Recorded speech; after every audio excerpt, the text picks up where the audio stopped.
There you go. We're on. Welcome, everyone, to the sixth free online space education summit. As always, we will kick off this morning with a astronaut panel with three distinguished guests. And then we've got a number of speakers here sharing throughout the day, 16 breakout sessions before our fireside chat this afternoon with Frank White, author of The Overview Effect, and 16-year-old Felix Gatfield, YouTuber from the UK. So it's going to be really fun to hear those two share their thoughts, both being people who have interviewed many astronauts themselves, and having 6 decades between their birth dates. I hope you guys will come back and listen to the two of them this afternoon too. But for this morning, we're going to go ahead and kick off. I want to briefly introduce the idea of the overview effect because this is very much inspired our panel. And if you aren't familiar with it, I want to at least put that out there. But Frank White, who will be with us during the fireside chat this afternoon, introduced this idea in his book in 1987 after interviewing dozens of astronauts and people who had been to space, and realizing that many of them, not all, many of them experience a cognitive shift where they look down at the planet and they don't see borders and they don't see tribes, and they see that we're all in this together in a relatively fragile spaceship Earth hurtling through the blackness of space. And they tend to come back more committed to, say, the environment and to diplomacy, and to working together toward a better future. So this has very much inspired our work here, and I want to recognize the other organizers in particular. Gitika Gorthy, who we just heard briefly and is just made it over from class, is a student at Columbia University. You may know her from her Ignited Thinkers interview sessions.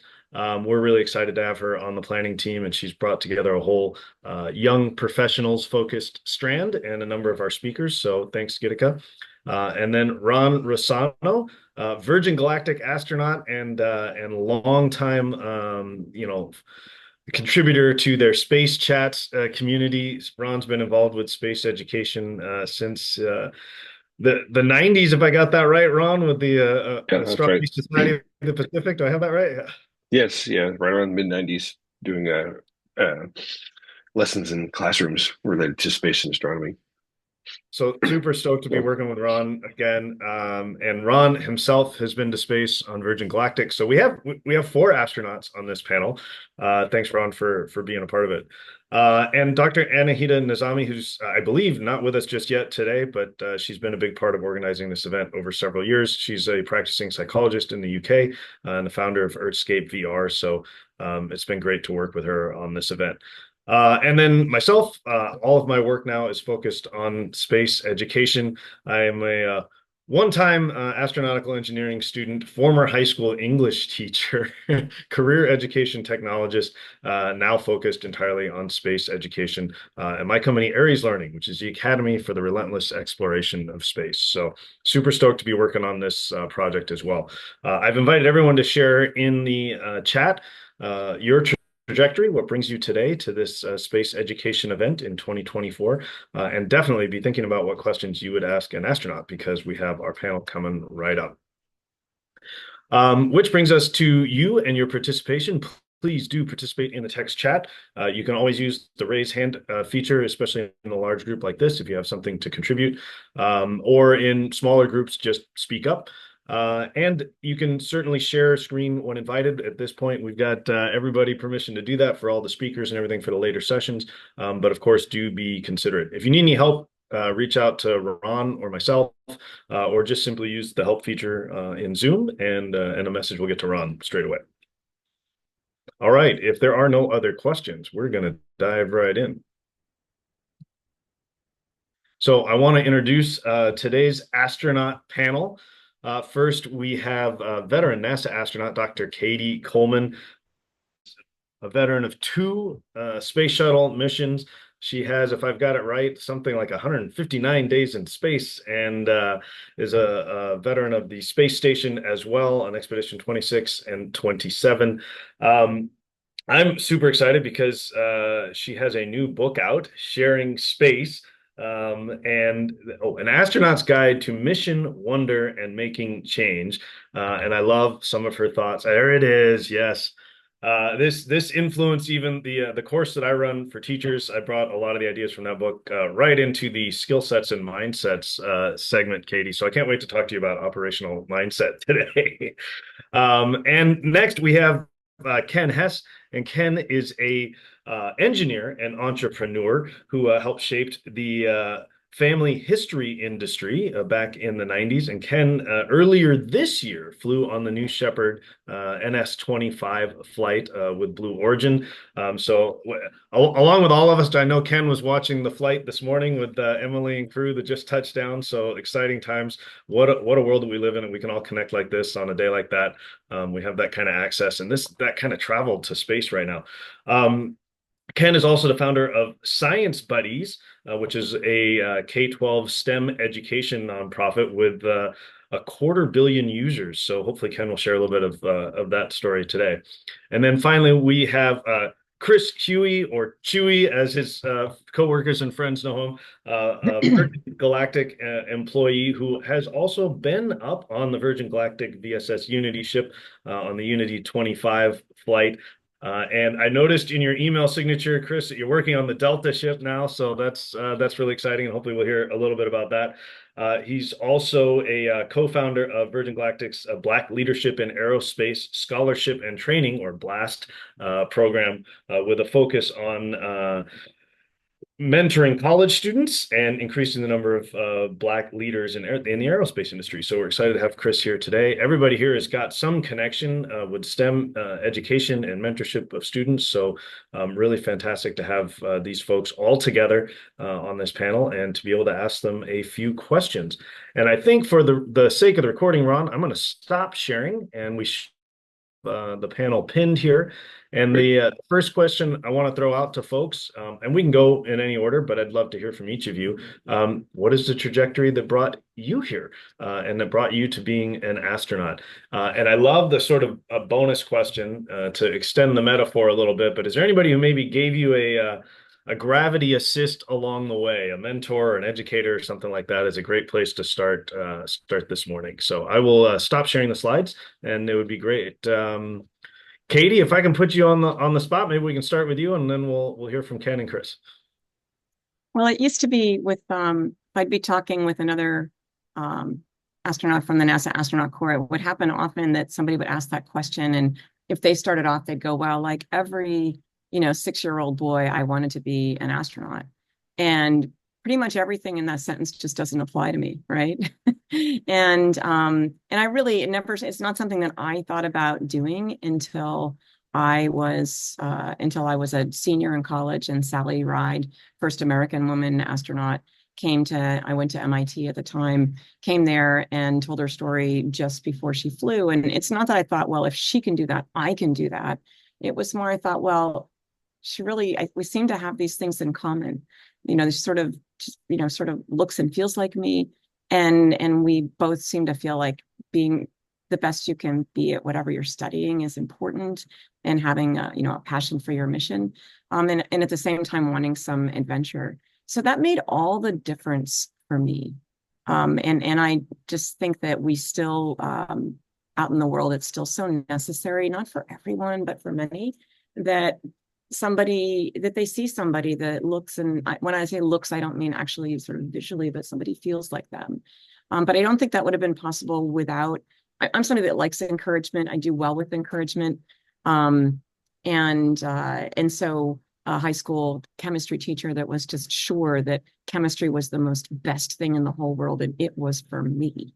And so different teachers along the way, including a drama teacher that just said, Cady, if you can play the flute in this little trio or whatever that we're doing for the dinner theater, you could be up on stage being you, even if you can't sing. And realizing that maybe I could actually share in that way. And somebody that just looks at you and is sure you can do it, that made all the difference for me. Thanks. Oh, that's awesome.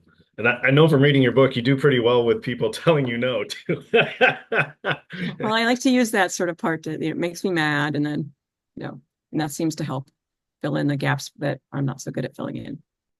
Awesome. Well, thanks for kicking us off. Maybe we can go over to Ken next. Sure. I grew up during the space race. I was in elementary school when the first first astronauts flew to space and followed it intently. My dad was an engineer. I was a future engineer at the time, and I just ate it up. I remember being out in the front yard watching the Echo satellite go across the sky. It was a 100-foot balloon, one of the first communication satellites where they just beamed the radio signal off the balloon and back down to Earth. A concept that didn't last too long, but it was pretty special to watch that up in the sky. And, I ended up not pursuing it as a college major, got into software, but, as the X Prize happened in the early 2000s and it became possible to go to space, I had to do it. I waited a few years. My father passed away in 2013, and that's when I decided, what am I waiting for? Signed up for Virgin Galactic and have been in the queue since then. When Blue Origin started offering seats, I decided that was a good way to jump the line and flew this past May. But so there was a lot of least regrets thinking, I guess, is the best way to say it. Having the opportunity, the means, and the interest, how could I not do it? So I did. Love it. What was the phrase you just used, Ken? The opportunity thinking? Well, least regrets thinking. Least regrets. Yeah, having the opportunity, the means, and the interest. How could I look back and say I didn't do it? That was just unthinkable. Least regrets thinking. I got to think through that because that sounds like something I'd like to adopt. Well, let's kick it over to Huie then. What's the trajectory that brought you to space with Virgin Galactic? Yeah, it was most unexpected and wasn't part of the plan. Looking back at my career, I couldn't have planned almost any of the things that I ended up doing in my career. Like I grew up in Central Florida, so I kind of grew up watching the space shuttle launch kind of on a regular basis. You're at recess at school and you look up and you see the shuttle launching up at the Cape. And then, you're sleeping in the middle of the night and you hear the sonic boom when the shuttle came back. So I probably heard Cady coming back from space in the middle of the night one day if she landed at the Cape one time. But, my story kind of starts with my parents. So my mom immigrated from Jamaica to the United States when she was 17. And, I'll skip all the hairy details, but she raised my sister and I as a single mom. And and so I spent a lot of time, like my sister's about 6 years older than me. And so while we were close in age, once she became a teenager and I was still a kid, we were basically like polar opposite people. And so while my mom was working, I basically spent a lot of time watching the Discovery Channel, a lot of time playing with my Legos, a lot of time watching Star Trek. Then I'd fly back and forth to see my dad in New York. And so had a lot of exposure to like airplanes, and I was always like the unaccompanied minor anytime I flew. And so every time I flew, I got my little Delta wings, got to meet the pilot, got to see the cockpit, that type of stuff. All the flight attendants were always super nice to me because they were essentially my grown-up for the next couple of hours. So I think that all those things kind of combined together inspired me to want to be a part of aviation. So, I wanted to be an inventor. I wanted to be a garbage man. I still think driving a garbage truck would be sweet. I wanted to be a pilot. I wanted to be a fighter pilot. And my mom basically told me, you're not joining the military. And I was like, okay. So then I decided aerospace engineering was going to be the best option for me to kind of scratch that itch and still be able to find my way in the space industry, aerospace. And specifically, I was obsessed with helicopters. And so I saw a lot of documentaries about the Sikorsky RAH-66, the first stealth helicopter. And I thought that was the coolest thing ever. And so I was like, I got to get into this. And so I got my Bachelor of Science in Aerospace Engineering from University of Maryland. And I didn't even realize that Maryland is one of the 3 schools in the United States that has a rotorcraft center of excellence. So I kind of lucked out there and did some undergraduate research in the rotorcraft center. And then I interned at a couple companies at Sikorsky Aircraft, which was cool. The company that actually inspired me to join the aerospace industry. I got to intern there in the aerodynamics team and actually see some of the design engineering of the helicopter. That was my original inspiration. But anyways, then I got a job at Bell Helicopter in Texas after graduation. And I thought that was going to be it. I thought like my dream was to become a helicopter engineer, and then I achieved that dream in not as much time as I would have thought in hindsight. And I was like, okay, well, what do I do now? And so one of the things I tell all my mentors, my mentees now, is make sure your dreams are pretty much unattainable, because once you achieve them, like, what do you do next? And so my mentor at Bell got laid off, and I ended up becoming one of the lead engineers there. And he ended up at Virgin Galactic, and a couple years later, he was like, "Chewie, you've got to come over to Virgin Galactic." And I was like, "I am a helicopter engineer. I don't even know how I'm remotely qualified to work on spaceships." And anyways, he won that fight, and I ended up moving over to Virgin Galactic. And it turns out Newton's laws of physics are the same regardless of where you are. As long as you're significantly sub the speed of light, F still equals ma. And so, um, working at a space company, a commercial human spaceflight company, I figured I would there was a once in a lifetime opportunity to be able to not only create kind of a new type of vehicle of this magnitude, but also to develop a whole new industry of commercial human spaceflight. Aerospace moves notoriously slow, and so to be able to create a new product and a new industry at the same time seemed pretty unique. And so I jumped on the opportunity. It didn't hurt that there was going to be like a non-zero chance that maybe I would get to go to space. And long story short, I was great at my job, met some good people, made a good impression, and was handpicked to be one of our mission specialists, which was testing out the commercial experience of Virgin Galactic's rocket last year. Well, I imagine being a helicopter engineer working in the space industry, ingenuity must have been exciting for you. Uh, Yeah, yeah. but also what you're saying about, especially with an eye on the educators and the students that are watching and will watch this, the idea that your dreams should be nearly unattainable, I think is really important. There's this great quote from Astro Teller, or at least I saw it in a Moonshot Thinking video several years ago, where he said your ambitions are a glass ceiling to your achievements. Yeah, It's it's really amazing you actually mentioned that quote. So another crazy story. 3 years ago, I had the opportunity to go to Necker Island, Richard Branson's private island in the Caribbean, for a leadership summit, and Astro Teller was there, and oh he was talking about big thinking. And through a course of the long weekend, we came to the conclusion that I could be better at big thinking. And since then, he's actually been mentoring me. So hey, it's not a that's coincidence that I'm learning to think bigger. sounds like a good route to least regrets as well. Well, let's Ron, if you want to take the next question here. Sure. One of our great connectors here is the idea of the overview effect. And Frank, great to see you here. That's just that type of thinking has grown so much and will keep growing. One of the great things about seeing Blue Origin launch today, that the count of suborbital astronauts is now over 100. So out of 700 plus 110 or so people in space, more than 100 have flown suborbitally, and the total between Galactic and Blue Origin is up to about 86 now. So it's a significant amount.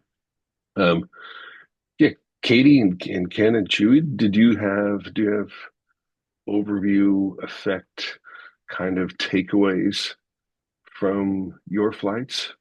I know one thing Frank thought early on was, gee, could you have overview effect on a suborbital flight that's so fast, so brief compared to, being in orbit? And Frank, since your video's on, maybe I'll should turn that question over to you. Well, the answer is yes. When people said you can't possibly experience this phenomenon on a suborbital flight, you're not far enough away from the Earth, and it happens too fast. And I always love it when people think they know enough about the overview effect to tell me what's going to happen. My response was, we don't know a lot about suborbital flight. We've only had two people in the NASA, program experience it. So let's wait and see. I've always tried to take some sort of a scientific approach to this and have a hypothesis and then gather data. And my way of gathering data is to interview astronauts. So I said, let's wait and see. And I'm now interviewed you. And Yeah. I haven't interviewed Ken yet. But based on what I've learned, yeah, you can have that experience of awe and wonder from a suborbital flight. And I do want to say that it's different for everyone. I've never attempted to say every last person has the experience that I've described, but large numbers of people do. And I've got Dylan Taylor in one of the interviews I did with him stating directly, if you have a question about whether you can experience the overview effect on a suborbital flight, I'm here to tell you you can, 100%. So yes, you can. It kind of depends on the individual. So I'll stop there. Everything I know, I've learned from astronauts. You've got 4 here, including yourself. So I'll be quiet. But thank you for the opportunity to talk about that. Well, thanks for being here. Yeah. Well, one thought I had is that like you can't bring it upon yourself. You can't say, okay, I'm going to have the overview effect now. It's like I think you have to be open to it and let it come in if it's if you're there. Anyway, Cady, Ken, Chewy, what are your thoughts? Was the overfit? Have you felt the overview effect kind Yeah. of experience? Well, my strategy for the flight was just to turn on my mental record button and absorb as much as I could. Uh, in a suborbital flight, well, in the Blue Origin suborbital flight, you're able to unstrap for about 2 minutes and 20 seconds, and you've got about 77 seconds above the Kármán line. So it's not a lot of time. I didn't want to be up there thinking and analyzing. And anyone who knows me, I did like 11 years of thinking and analyzing before I went up. But during the flight, I just wanted to absorb everything I could. And the results of that, when I reflected afterwards, were several. First of all, the big surprise for me was during the boost phase, it was like going up in a glass elevator. I expected a lot more shake, rattle, and roll, and it was not like that at all. Extremely smooth, like nothing I'd experienced, and the difference between it and an elevator is that the acceleration just keeps going. We're all used to a burst of acceleration in an elevator or a burst of acceleration in a car, but when you're in a rocket, it lasts until you shut down the engine. So you're really back in your seat for a long period of time, but you're just sitting there watching out of the corner of your eye as the Earth disappears in the distance. I wanted to go so I could see the Earth, and the Earth really was just as beautiful as all the pictures. But I didn't, there was nothing surprising or transformative about that. The big surprise to me when I was in space was the sun. We're so used to seeing the sun through the frame of reference of the Earth, rising in the morning, well, like this morning here, Central California coast, red sky, very beautiful. Or I can go down to the beach at night and watch it slip below the horizon. And again, a beautiful red sky, red clouds. Even midday, you've got it up there in the middle of a bright blue sky. When you're in space and in a suborbital space, we're going up during the day, the sun's at about 30 degrees elevation. The sun is just there.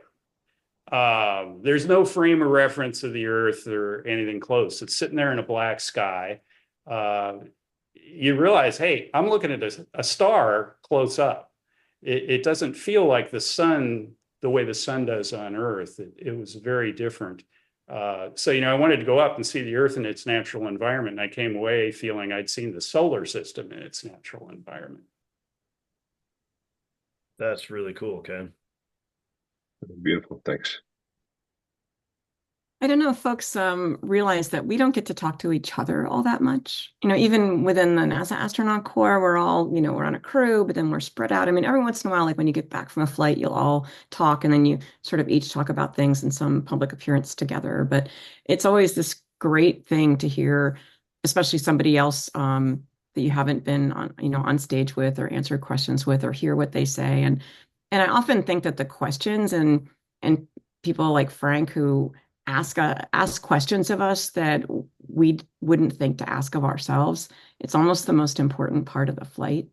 That just us alone, that's not sort of the whole experience. It's also figuring out how to tell those stories. And one of those is how you feel looking at the Earth. And I actually think that, I mean, it's about seeing how sort of how big something is and how small we are and how something that just seemed impossible is possible, which I think you can see in other ways in your life. And at the same time, it's a very special experience to have that be the Earth. And for me, the overriding um, sensation was just that, I thought I'd be going to space, I'd be going somewhere else. And I didn't feel like I was like away from home. I mean, because home is like right in front of you. And I still felt like I belonged and I was part of that. And I was connected to people that are back there. And it's that sense of connection that was the biggest thing for me. I mean, not so much my connection to the earth, but the fact that if only the people on the earth knew how connected they could be to each other, that they're just this far away. And we have like communication and transportation that can solve those problems. And if only people could be connected to each other, we could certainly just make more progress on so many of the challenges that we face if we understood different points of view. So to me, it was that kind of thing. But I love seeing Frank with the picture of the moon in back of him.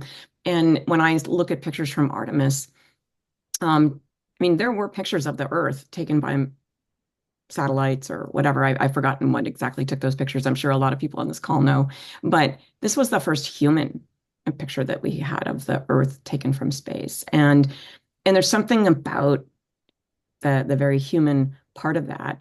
And even with the first Artemis mission, even though there weren't humans on board, the fact that those cameras, which I think we've gotten to feel closer to cameras kind of seeing for us, looking back and seeing the Earth, it's something that changes all of us. Now we have not just the view in back of Frank's head, but other views. And the 4 people going on Artemis 2 are going to have other views. And I just think it's a really important view, and I'm glad that we're exploring it through people like Frank.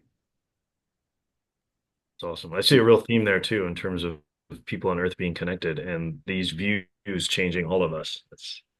That's beautiful too. There's some thinking I've seen along that humans are of the Earth. So in a sense, astronauts looking back at the Earth is, in a way, Earth looking back at itself. And yeah, I just thought that was a Nice. great concept. Yeah. Chewy?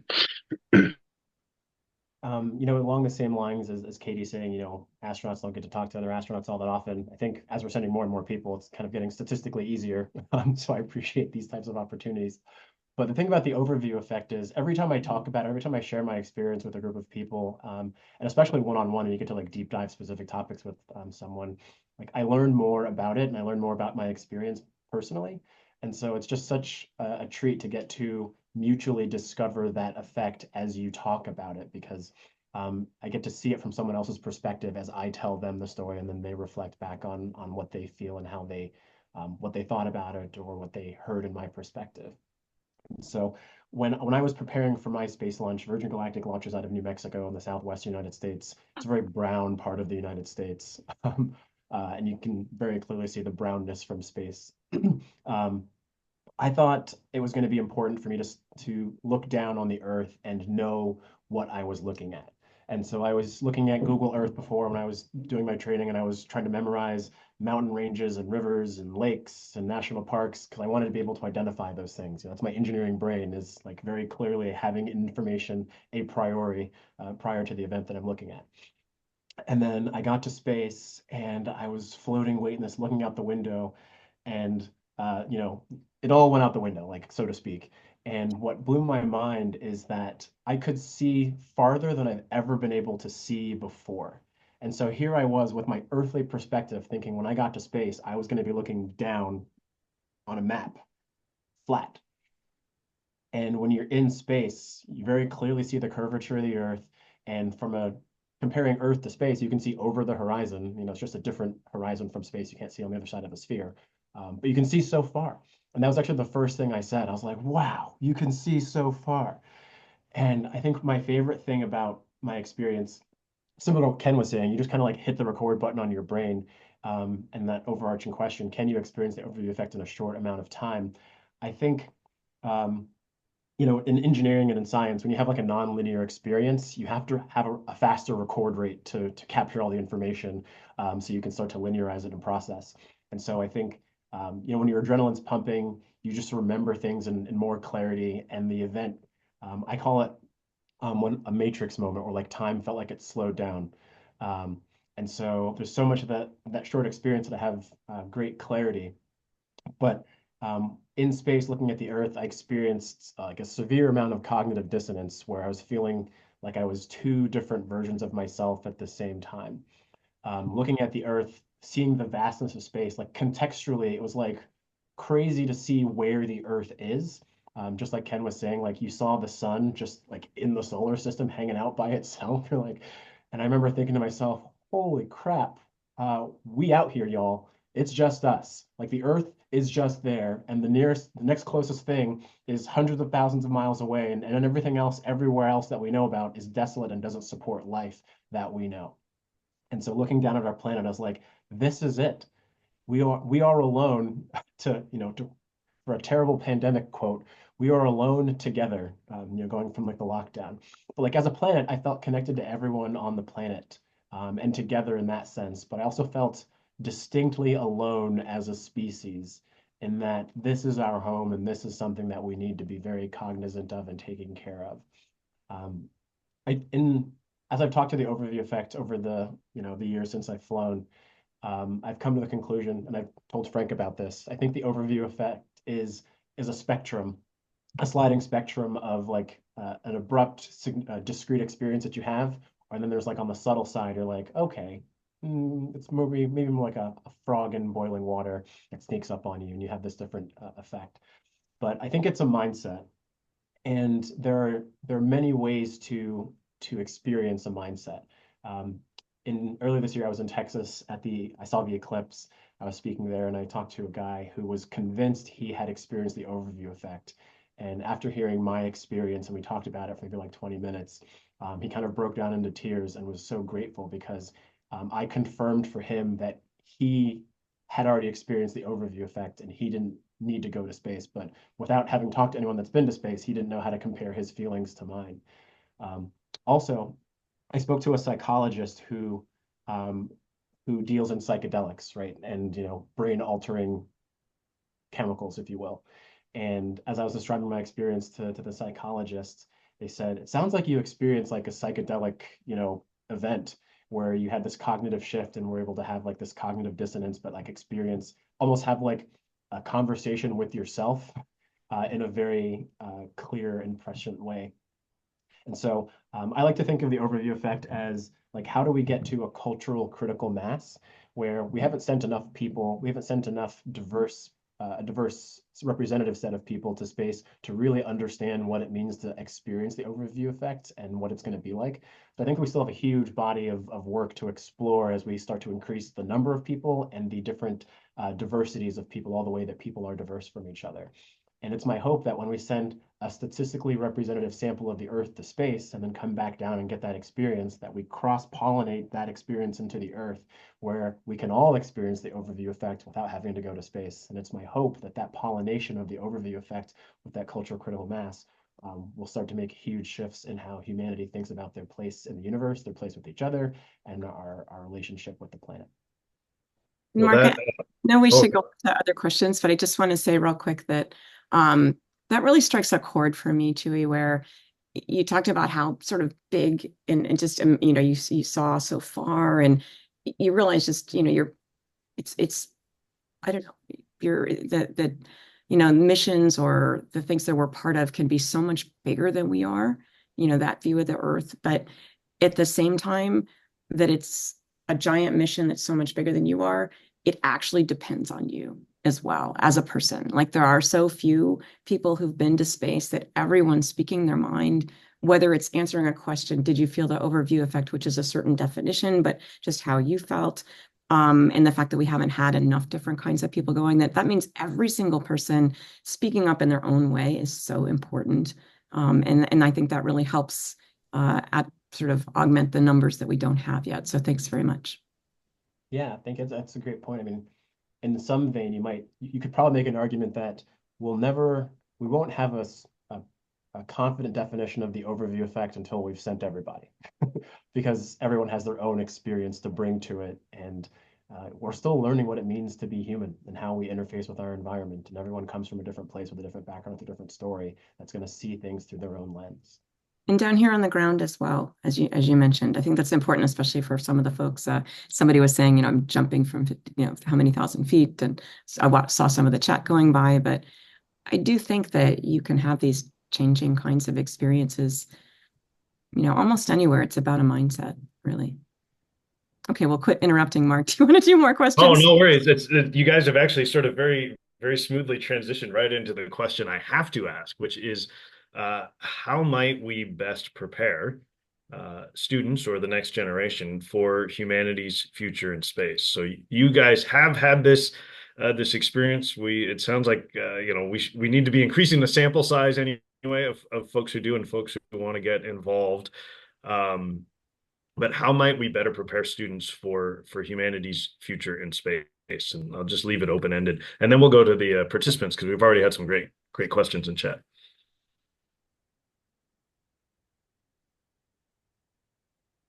It's a hard question. I'll just give you one little piece. I mean, I think there's something really compelling. We all know this. I mean, there's something really compelling about space, and it makes kids study and learn and decide to look at something. And I think everybody on this screen, if you're here, you've thought about that, or you're part of actually. I worked for the chief technologist for a little while at headquarters, a guy named David Miller, and he's the one that started that spheres experiment where they had these sort of soccer ball sized spheres up in space that were part of a very complicated and important rendezvous experiment about spacecraft.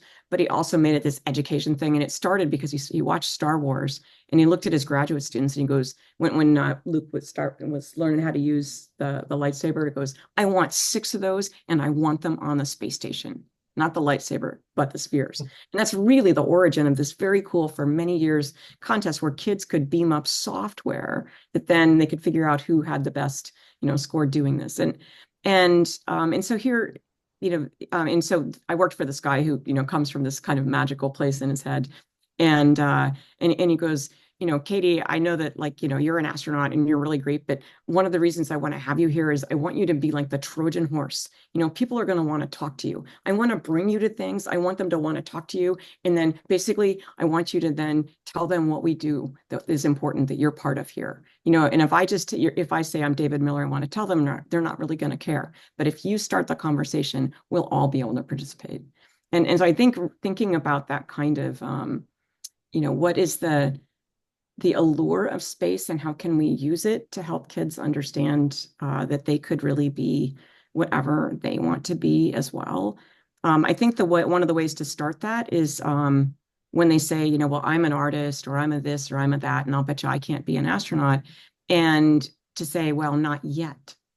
I mean, and actually we shouldn't even say that anymore, because look who can go on Virgin Galactic and Blue Origin. And I know it's not just billionaires.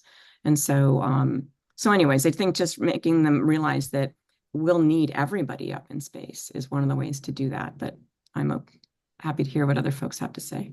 And your spheres story and the last point you're making, I think, kind of come together too, because a kid doesn't have to go up to be a part of it. They can have an experiment up there. We have a number of speakers today that help kids send experiments to space and be a part of all of this. And of course, they can connect with all of you, right? Well, and all the educators that I know and all the people that I know who've gone on these trips come back and they want to use that to sort of create ripples and make a difference. And they don't want to be the only teacher that knows how to send something up to space. They share that with other teachers so that then there's other classes. And I really love that spirit that seems to exist in this community. Awesome. Well, Huie or Ken? Yeah, space exploration is a very interesting fusion of science, technology, and human curiosity. It really has a unique ability to inspire kids, adults, everyone, because you have not just this technical side, but you have this philosophical and personal connection with space. So it's very unique. It's interesting. I saw a question fly by that kind of relates to this and what Cady just said too. It's not just billionaires going to space. As of this morning, there have been 103 private individuals go to space, and I looked at the statistics through August, so it's almost up to date. But they're quite surprising. First of all, only about 55% of the people actually paid for their flight. About 19% of them are people like Huie, who work for a spaceflight company. There are nonprofits funding people's trips to space. And yeah, there are friends that are people that are friends of very wealthy individuals going up. There are lotteries. There are a lot of ways to actually go to space right now. And as the price comes down, I mean, Starship has the capability of dropping the price significantly from where it is. It's already dropped by over a factor of 10. Starship can drop it much further. So over the lifetime of kids in school today, it's just going to it's not a every year it's a little bit cheaper. They're going to be step functions, but it's going to be more and more within reach as time goes on for people. No, I love it. And the idea that Starship can also, never mind the moon and Mars, Starship can get you anywhere on the planet in 45 minutes. And they think for the price of a first class ticket, that's going to change a lot of people's access to space, never mind change a lot of industries. Yeah, I think Starship is a complete game changer. The 5-year timeline with that is 10-year timelines is could be a very different landscape.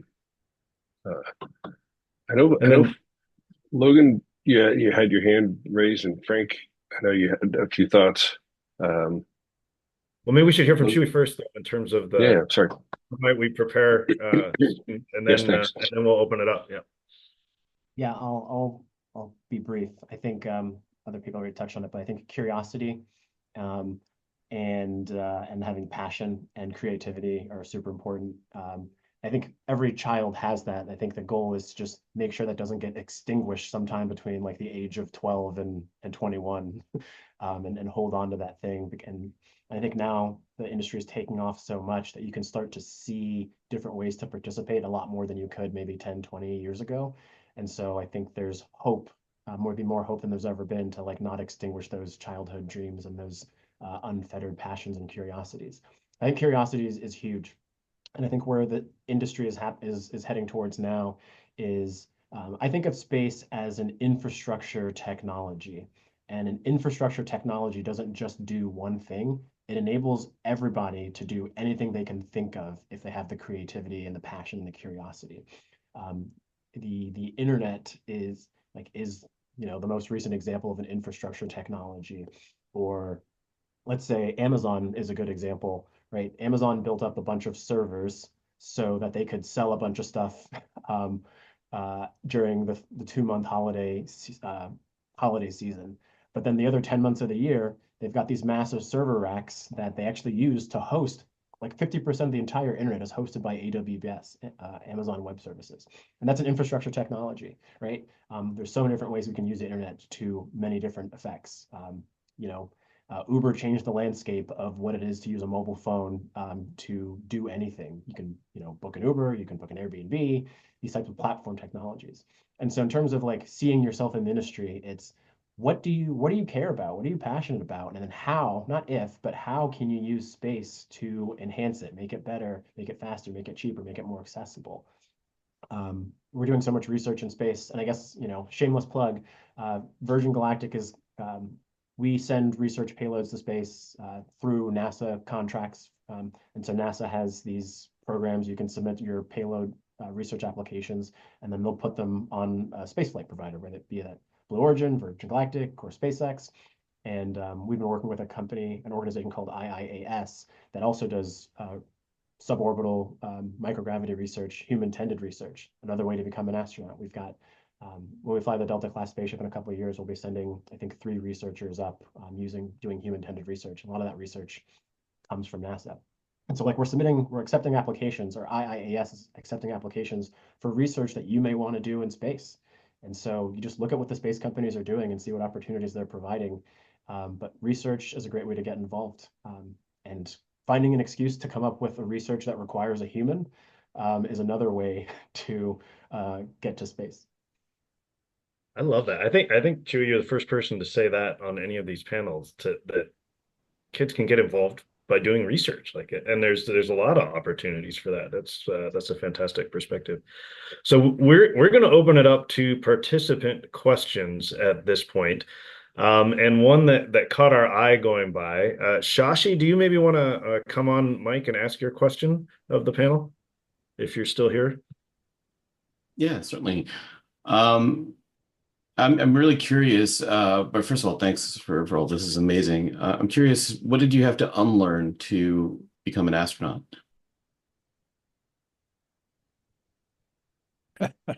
And Cady or anybody jump in anytime. Yeah. I would say it is this idea of I was a chemist, so I was used to dealing with, so there's a fire in my chemistry experiments. I'm going to know where the fire extinguisher is, and I'm going to do that. So I have kind of a little basis in it, but I used to kind of wonder, I know why we have pilot astronauts, but then these pilots that aren't pilot astronauts, but or navigators, how come we have to have so many of them? Why can't we have more scientists and engineers? I really thought that, right? And what I didn't understand was that doing this stuff is hard, and it's hard on all the platforms where you're getting training, and there's a certain discipline in learning how to do something maybe the same way each time, and then if it doesn't go right, what the alternate way is, and practicing it enough that it comes to mind when you're worried, scared, all those things. And so learning that, like, I'm kind of like, oh, and we could do this. I'm kind of a connector, we could do that, and what if we did this too, and what if we added to that? And at a certain point, you have to stop changing the plan, because it just won't be safe enough. Everybody will have too much to think about. You won't do it well. You'll take away from what's already planned and actually trained and on solid ground. And somewhere there's a spectrum, at NASA, where you're like, oh, really? Couldn't we really add stuff now? Aren't we just a year from flight? And that's when you kind of go, couldn't we? And how about like this? And have those victories. But learning that it's at a certain point you have to say, what we've already got is what we're going to do. And that was surprising and painful to me to this day. I was going to answer, I didn't have to unlearn anything, but then after listening to Cady's answer, I mean, I experienced exactly that. I mean, I'm an entrepreneur, consider myself very innovative, always trying to change and improve things. But between issues working with Blue Origin on having a personal camera while I was flying, I ended up flying with a GoPro. So there were issues there that related to process and procedure, just like Cady was talking about. But even after it was approved on my own end, I'm sitting there working through trying different exposure modes, adjusting exposure, blah, blah, blah, blah, blah, blah. Because taking these pictures of the Earth from space was one of my primary objectives. I wanted to make sure I got good photographs.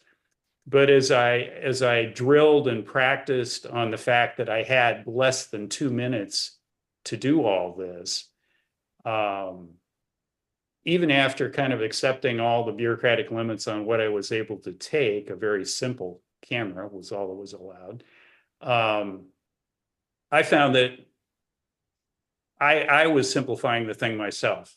And in the end, I realized that the last thing I wanted to be doing up there was adjusting exposure, fiddling around, perhaps getting the camera in a mode that I didn't want it in and having no time to recover or fix it. And I ended up putting the camera in 5K video mode, and that was it. You know, if the exposures were good, they were good, and if they weren't, they weren't. And it ended up working well. But it's not how I would normally approach the problem. Yeah, Simply because of the time constraints. The thing about flying to space is it is rocket science, and you're trying to control as much as you know you can control, and then margin or plan for the things you can't control. And so when you introduce new variables at a time frame that doesn't allow you to take them from uncontrolled to controlled, you present risk into the system. And risk is something, although seems like launching to space is really risky, it's probably the one thing humans have ever invented that have spent the most brain cells trying to monitor, mitigate, and control risk, because it is everywhere. And so I think the thing that I had to unlearn, my background is aerospace engineering. I worked at Virgin Galactic. I helped design the spacecraft that I flew on. In particular, my job is to figure out how strong to build the spaceship. So I'm part of the structural design organization. So I have an acute awareness of all of the different failure modes and the choices we made and the risk that we tried to mitigate and control. And so for me, I had to unlearn my typical process of how to trust. Because in engineering and in science, you're trying to control as much as you can, and that requires you to try and know as much as you can. But at a certain point, any space launch system is beyond the comprehension of any one person in terms of complexity. And so that means you have to figure out how you're going to come up with a new mechanism of trust that's beyond you trying to know everything. And so that's, do I trust the people? Do I like these people? Are these people good? Do I have a good framework for how to trust people? Judge of character? Do they have a good track record? Did they do testing? Do they have evidence? Is there experiment? Is there risk? So like, I think I had to unlearn my engineering way to trust, because that was never going to lead me to a point of I'm comfortable accepting this risk. I had to come up with a new mechanism of trust.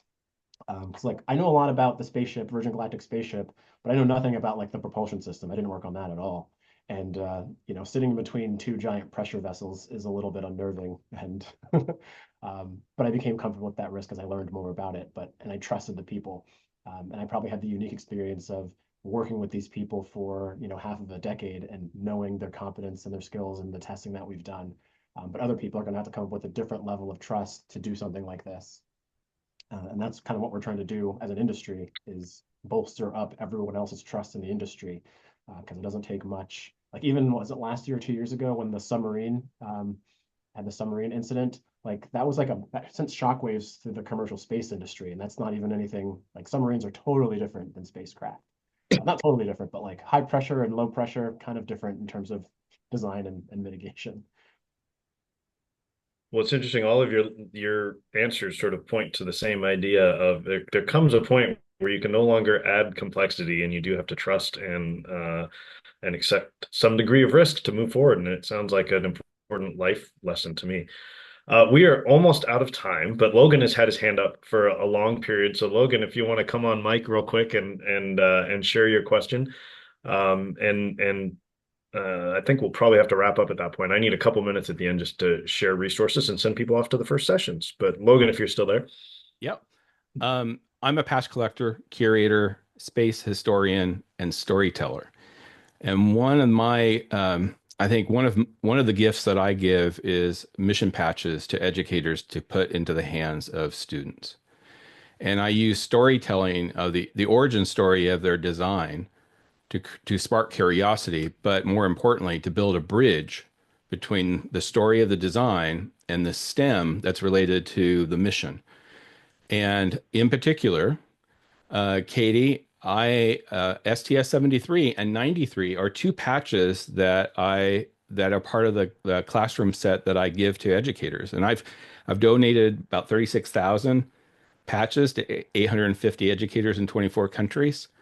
And so, to the extent that I can, I use stories like stories from Nicole Stote and Charlie Walker and Mike Mullane to tell a personal story about how you influenced or personal insights into your mission patches that I share with students to spark that interest. And then that leads to a segue from Chewie. That leads to STEM research related to the payloads, which is where this all goes. And getting the patches into the hands of students is a transformative learning experience. So, Cady, if you would be so kind, could you share with us either STS 73 or STS 93? And by the way, I've spoke to Mark Pastana, who's the designer for STS 93. So I have his perspective. But I will say personally, I'm very intrigued by the STS 73 patch. But it's your choice. I know. Yeah, exactly. I love the chemistry. I love, I'm a geologist, through academic training. So Cady's wearing her STS 73 mission patch. You choose. Can you pick one of those two missions and just share with us kind of your origin story and influence over its design and any kind of backstory you're willing to share about one of those mission patches? Well, first, I think they're so important. I think mission patches, and that doesn't mean just astronaut mission patches, but like our mission on our space station mission, we actually, as we left the station, we took photographs. Paolo Nespoli did from Italy. As we undocked in the Soyuz, took photographs of the shuttle and the station docked together because we never had those photographs, and it's like this symbol of what we accomplished together as so many nations, and you see it on magazine cover, you see it all these places because it just symbolizes. And I think that being part of a team, and especially like a classroom group where you're not going to get everybody's name on the patch or something, but they're very unifying and reminding. And I'm a sort of visual, and I mean, my husband's a glass artist, and we actually met after. I mean, he did space art long before we ever met, but I wanted to go out and buy a planet when I wanted to be an astronaut that would remind me that I should just keep trying to do this.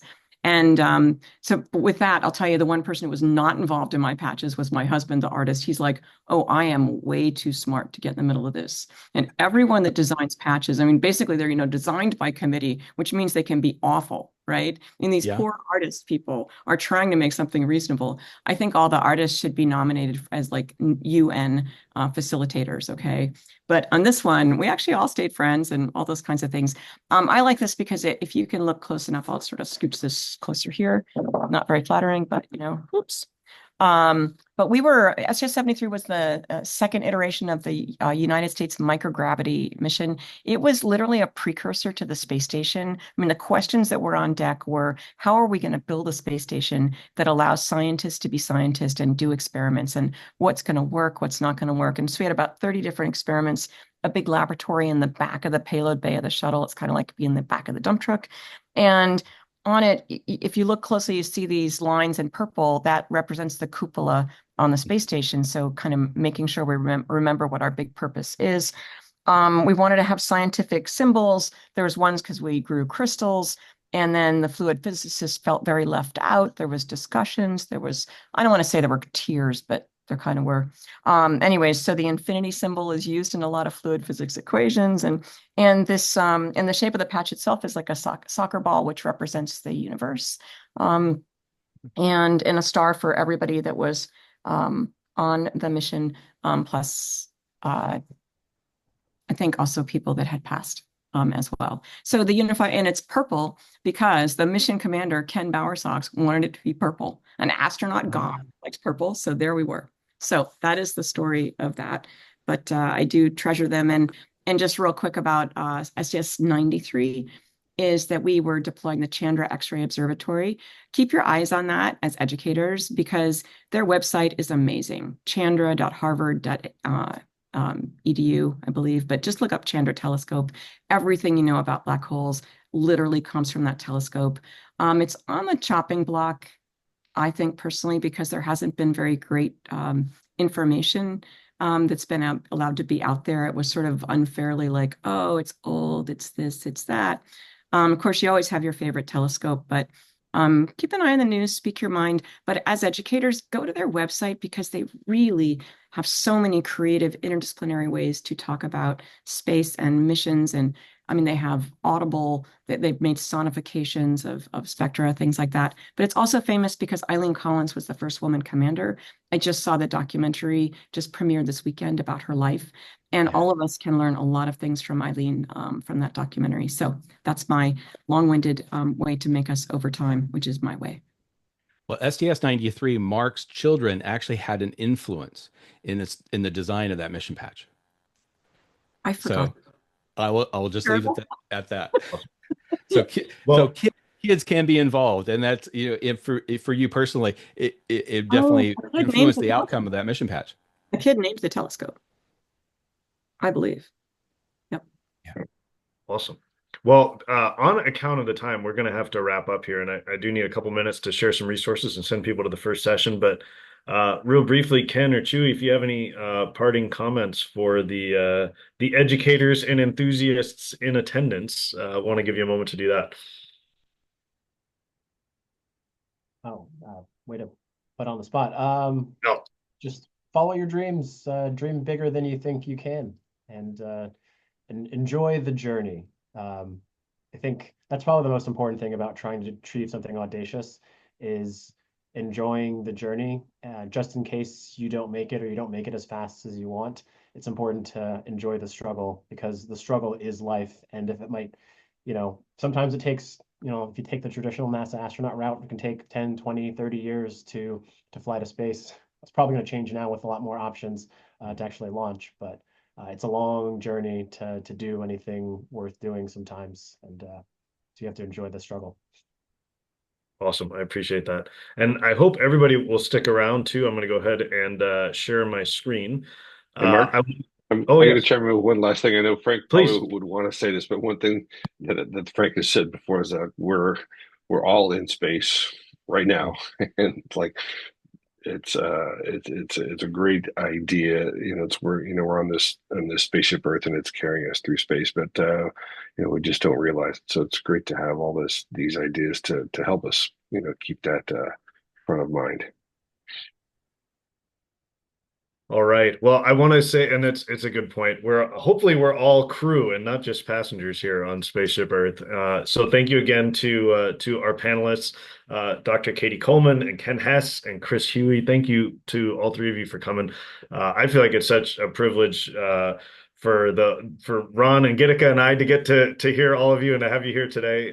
Thanks so much for joining us, and thank you to everybody else who has joined us as well. I want to make sure that everybody who came to this opening session has access to a few resources, and then also invite you guys to stick around for the breakout sessions we have all day, and then this afternoon, Frank White and Felix Gatfield. So, in terms of those resources, you can all join the Facebook group that we launched after this event at a previous iteration. You can probably get redirected there going to spaceeducator.net, but I will also drop the direct Facebook link in the chat right now so you guys can join the Facebook group. I try to share resources there regularly, and there's a few other members who are kind of prolific, but encourage you guys to share there as well. Also, I had the privilege to work with the Space Prize Foundation a couple of years ago and released a complete curriculum meant for high school kids. At the time, we were working to empower young women to be more involved with the aerospace industry. But I think this curriculum will work for any kid that's motivated and has the reading ability. So it's not just an introduction to space science and the history of space exploration, which you can get a lot of places. It's also why space is important to people on Earth, and what sorts of skill sets and mindsets might be important to students for humanity's future in space. It gets into the new space economy and then sort of space philosophy issues of sustainability and ethics and governance, things like that. So spaceeducation.org should redirect you there, and you can find it on CK12, which is an open education resource. Also, I of course have to mention my book and Anahita's book. My book is focused on it's really for educators, but it's a series of academic studies looking at that question of how might we best prepare students for the growing space economy and humanity's future in space. And Anahita and Frank co-authored a book introducing the overview effect to children through story. So Star Sailor, The Overview Effect Chronicles is a really great book to help bring these ideas to younger students. Also, if you want to go in more depth, certainly stick around for the day. But I also run a online professional development course for teachers. We're kicking off again in January. It's 12 weekly meetings on Zoom, just like this. It's a graduate student or class format. There's a CEU available. So if you want to join us, it's arieslearning.com/course. It's after school on the West Coast, after dinner, perhaps on the East Coast. But I'm also running one starting in February for folks who are in the EU and Africa, so much earlier in the day if you'd like to join us. So it's arieslearning.com/course or /EU for the EU and Africa cohorts. And then some of you who are here have participated in this, but for those of you that aren't aware of it, I also work with Dr. Kirby Runyon, who's a planetary scientist who's worked on the New Horizons mission, and he's mapped the moon and Mars for scientific purposes. To take teachers and others out into the desert. We spend a day at Spaceport America, actually visiting Virgin Galactic and seeing the spaceship Unity and so forth. And then we spend 2 days out in the desert visiting landforms similar to what you might find on the moon or Mars or elsewhere. So we're talking lava fields and sand dunes and craters. And it's a great way to kind of tour the solar system without leaving Earth and bring that experience back home to your students or your community.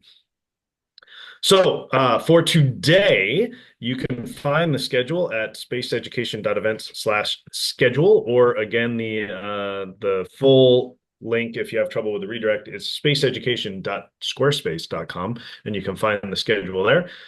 We have breakout sessions for the rest of the day, four topics per session, and Ron is about to open the breakout room so the speakers can get set up and you guys can join us. And kicking us off, we have, speaking of the EU and Africa, we have folks who are quite a bit east of Ron and I here in California. So you can see Paul Prowse talking about the world's biggest analog, Mindy Howard closing the dream gap for girls, Motasham Sakib talking about navigating space for young people, and Paul Cox talking about SLU's Cosmic Classroom, giving students access to remote telescopes around the world. So these are our sessions for the first hour here.